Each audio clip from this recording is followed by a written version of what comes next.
Gusto mong gumaling? Magandang araw po sa inyo. Kape at pandasal na po tayo. Ito po si Cardinal Chito Tagle.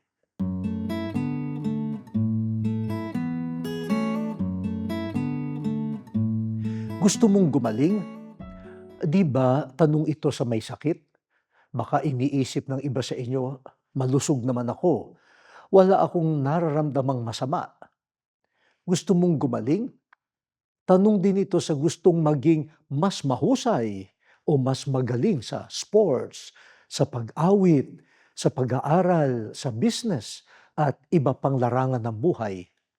Sakit man o talento ang pinag-uusapan, ang target ng paggaling ay maging mas maayos ang kalagayan ng isang tao. Panahon ng Kwaresma ngayon. Ito ang magandang panahon para humingi sa Diyos ng biyaya na pagalingin tayo sa kasalanan. Ang kasalanan ang pinakamasamang sakit. Pinapatay ng kasalanan ang puso.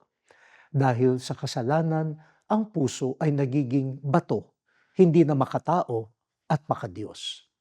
Kasalanan din ang sumisira sa talento natin. Dahil sa kasalanan, hindi na tayo nagsisikap umunlad sa pananampalataya, sa malasakit, at sa paglilingkod. Matamlay, walang sigla, walang pakialam, o nagiging corrupt. Magpakumbaba tayong lumapit kay Jesus upang pagalingin tayo.